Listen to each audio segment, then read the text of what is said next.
Welcome to r/NuclearRevenge, where this entitled aunt kills her dog's neighbor so her neighbors burn down her house. Don't kill your neighbor's dogs. My crazy, antisocial, elderly aunt lives in the mountains of West Virginia. My aunt is a mean, bitter old woman who was suspected of shooting and killing her ex-husband, but the cops could never pin it on her. Years ago, she bought a small home on some land that borders the land of another family in a small, narrow, isolated, forested mountain valley. The other family had been living there for a long time, and they just wanted to be left alone, like most people who chose to live in a remote mountain location in West Virginia. My aunt bought chickens and started to let them run around, unfenced on her property, and the neighbors' dogs were very interested in those chickens. The chickens would roam around and go over onto the neighbor's property. One day, without warning, she killed her neighbor's dogs for killing one of her chickens, and only one of the dogs was killed on her property. The other one was shot dead in the neighbor's front yard. The neighbors had small kids, and they loved those dogs. My aunt walked over with a shotgun and told the neighbors that they had better never get another chicken-killing dog or dogs again, or else she would kill them too. The neighbors didn't take too kindly to her killing their dogs, and her actions with the shotgun, waving it around and threatening them, were over the top. But they didn't call the cops, knowing that my crazy aunt, who had a reputation for being violent, was unlikely to be arrested, and if she was arrested, she would just quickly be released from jail and be back. So, a couple of weeks later, when my aunt went into town, her home's back window was broken, and a bottle of burning oil and gas was thrown into her home. By the time the fire department finally arrived, the home was a complete loss, and every dog and possibly ex-husband killing shotgun and firearm my aunt owned, along with all her other worldly possessions, were incinerated. The home was a total loss, along with the chicken coop, etc. The neighbors didn't see anything, and the sheriff's department couldn't prove anything. My aunt had a long list of enemies. She didn't work, and so was too poor and lazy to have her homeowner insurance, so she had to move, and her son eventually bought her a cheap, rundown trailer in town. Those of us who knew my aunt figured she got what she deserved. Moral of the story: don't screw with a mountain man's dog. There we go. Emphatic but very justified revenge there. Brilliant stuff. If you've got a problem in your life and you know a way that you can deal with it and get that problem gone forever, then do it. And it seems like you did. I'll be completely honest, I'm kind of surprised that you didn't go any further and cause actual harm onto her yourself.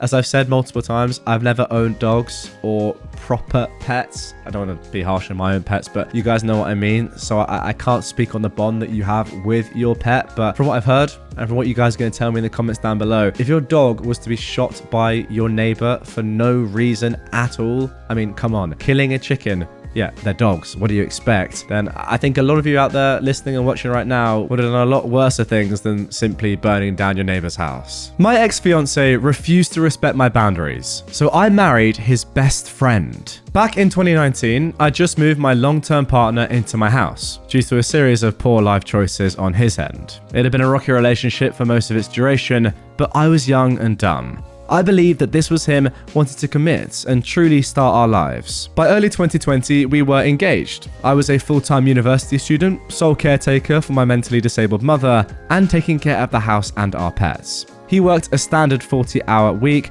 minimum wage job, and refused to help with any aspect of life. I found out on Christmas Day 2020 that he'd been unfaithful and had forgotten to tell me. He was planning on leaving me, but had informed everyone except for me because he was failing to secure a new residence. Apparently his F-buddy didn't like him enough to let him move in. At this point, there was very little love lost, and I expected he'd be moving out within the coming weeks. Fast forward 3 entire months, and his search for a living place was non-existent, and he was acting more and more entitled. Clearly by this point, he's an unwelcome freeloader who's taken up residence in my living room. I was about to secure an eviction notice to get him off my couch. He began swiping Tinder with his phone volume loudly on.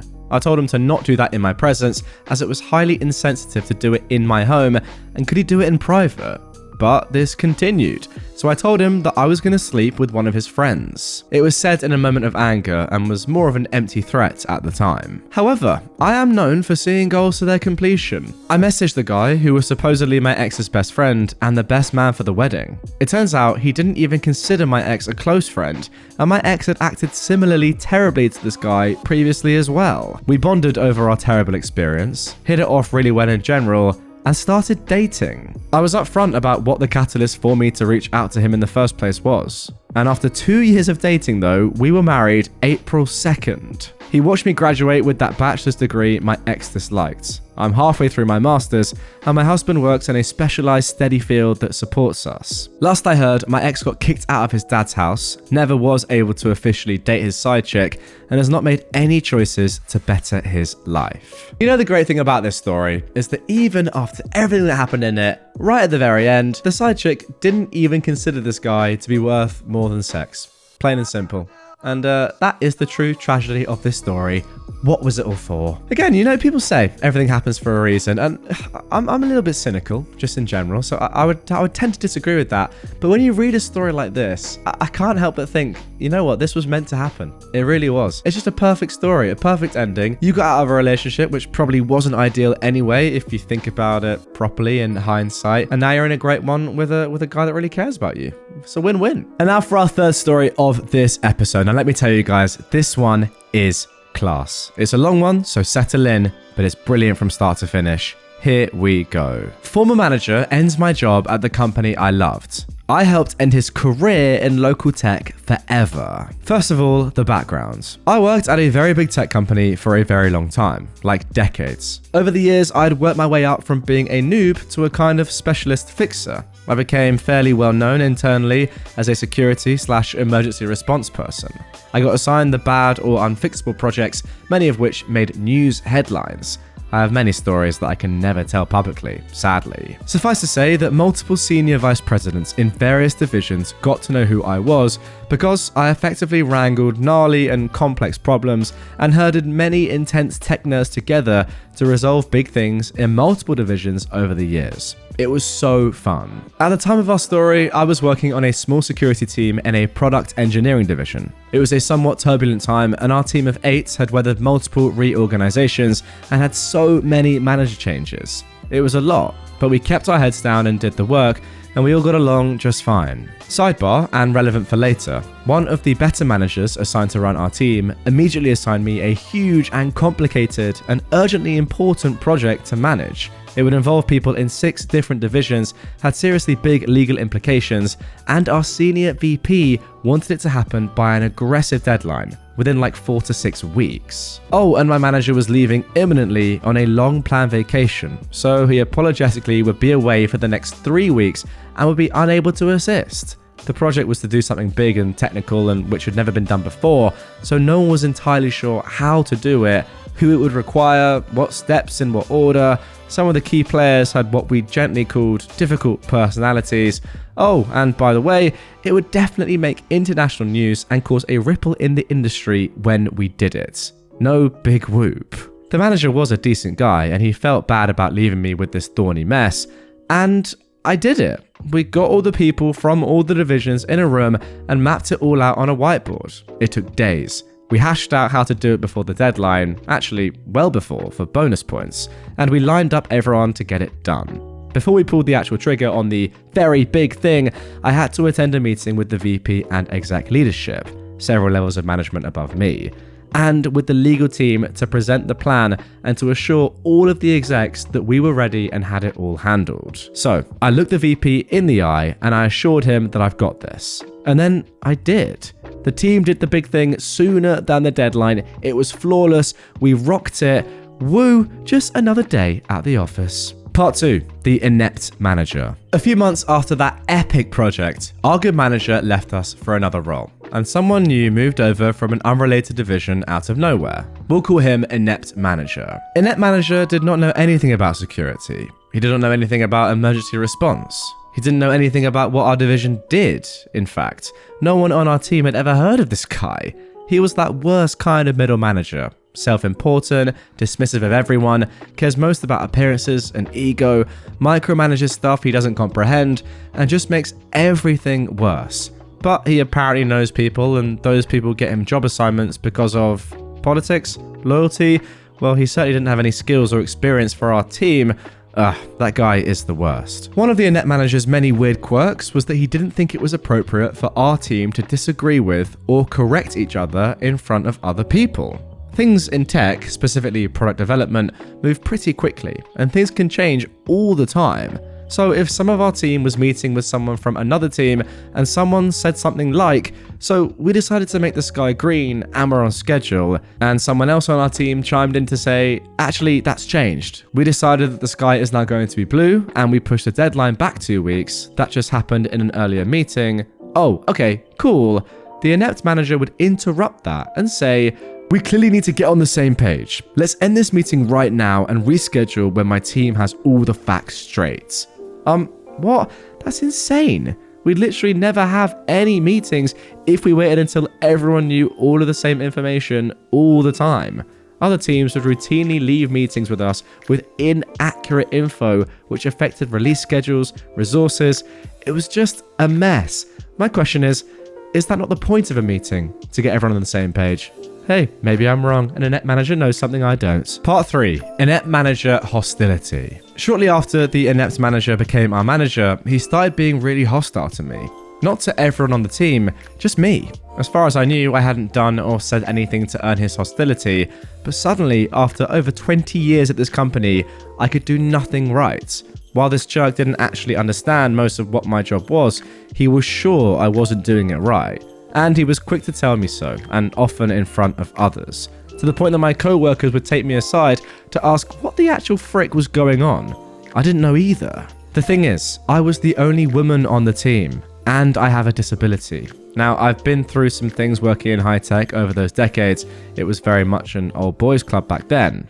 And, I was fine. I'm not one to claim discrimination at the drop of a hat or for no reason. However, when I was trying to piece together the cause of this dude's hostility, some of his comments were sexist and not at all subtle. He also didn't like that due to my disability, and frankly my seniority, I was given one of the few offices with a door on it in our new building. The rest of the team was in open floor plan cubicles, which everyone hated. He was incensed that I, a lowly direct report and woman, got an office, and he didn't. Well, I had more seniority than just about anyone, so even without my disability, I'd have scored the office ahead of him. Note that other men in our division got offices too, because again, seniority, but that bothered him less. I was the only woman on our floor with a door, and I was his subordinate. His ego did not like it, not one bit. He threw a fit about it. Repeatedly. There were lots of other things said. My favourite among them towards the end was him reprimanding me for my bad attitude in a meeting we'd just had.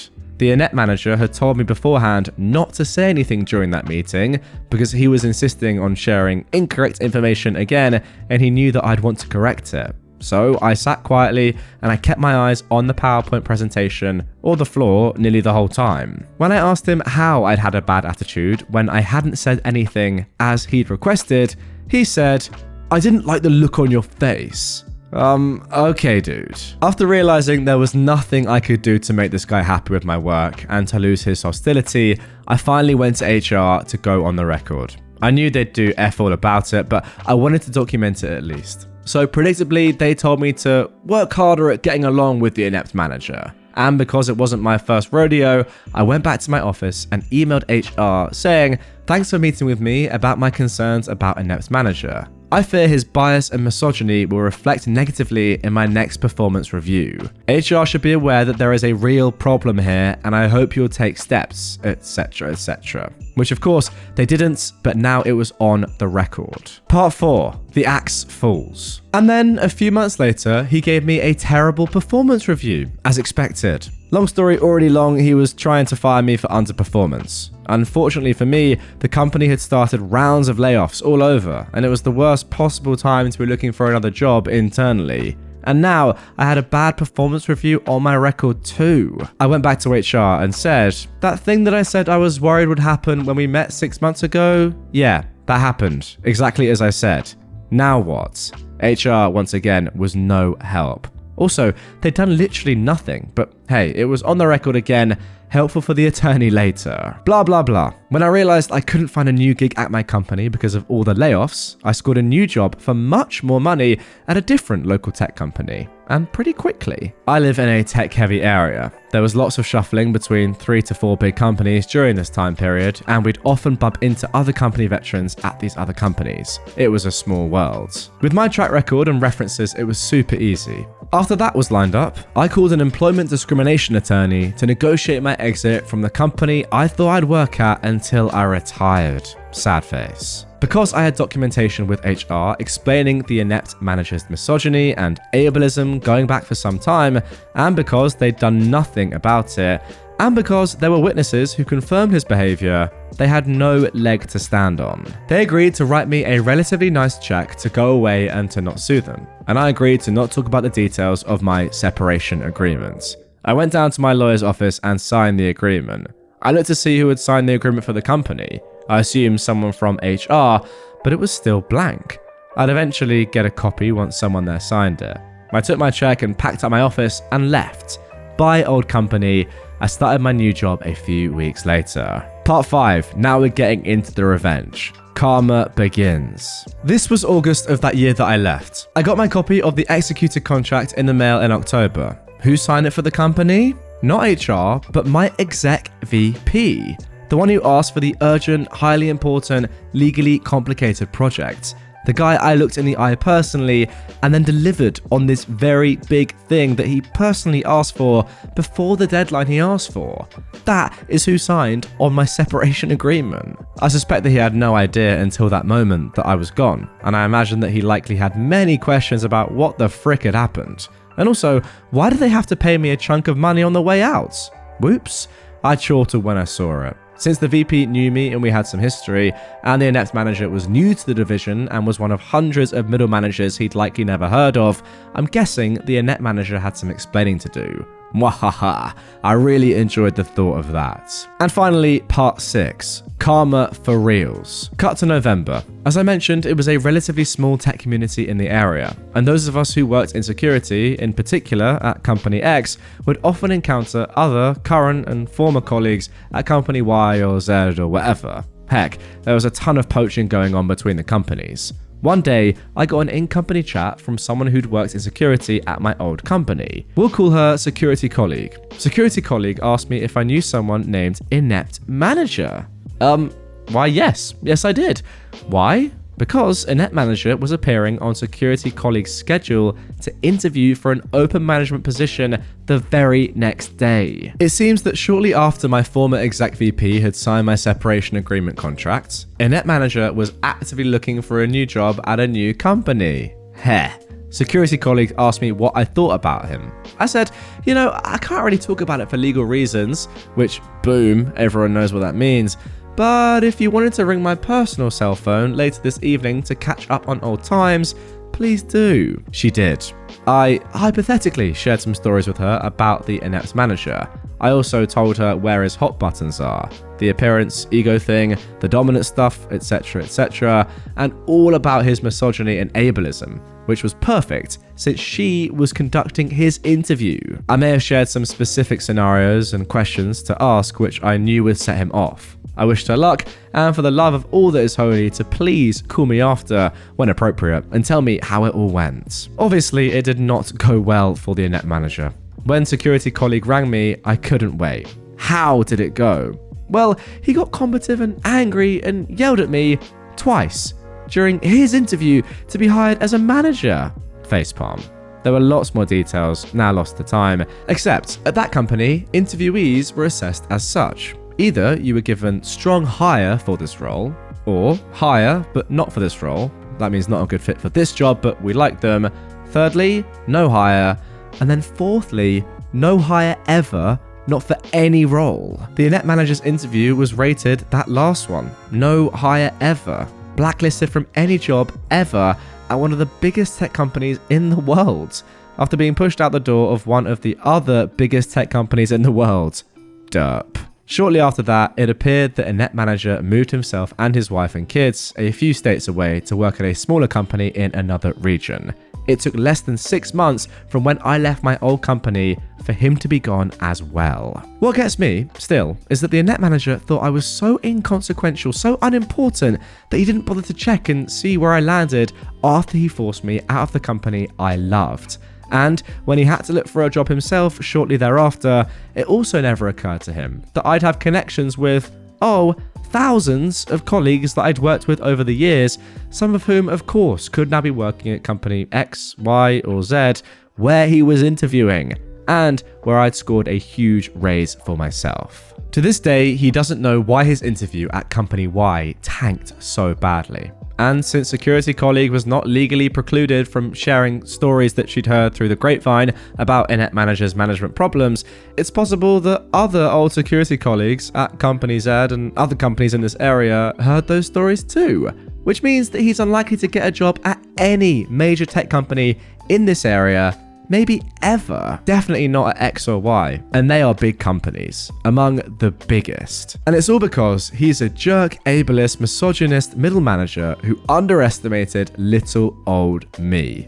Mwahaha. And there we go, a great story to end off today's episode. It really sucks, to be fair, that you're in that position. You know, a company that you've worked at for over 20 years, you said, one that you saw yourself retiring in, and all that dream just ruined by this annoying guy who, had a crazy ego and thought he was better than he actually was, of course. It's very sad because not often in life do you get a job that you love and that you actively want to stay in until retirement. I mean, that's an absolute joy. It's a privilege, right? We could all dream of something like that. So for that to be ripped away, yeah, this guy deserved that revenge. Fair play to you, OP.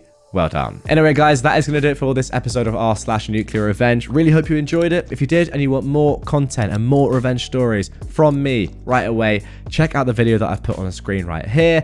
Or if you're on a podcast platform, the link is down below. With that being said, drop a like, comment, subscribe, follow, whatever you do on whatever platform you're on. And I'll see you guys tomorrow with a brand new Reddit story.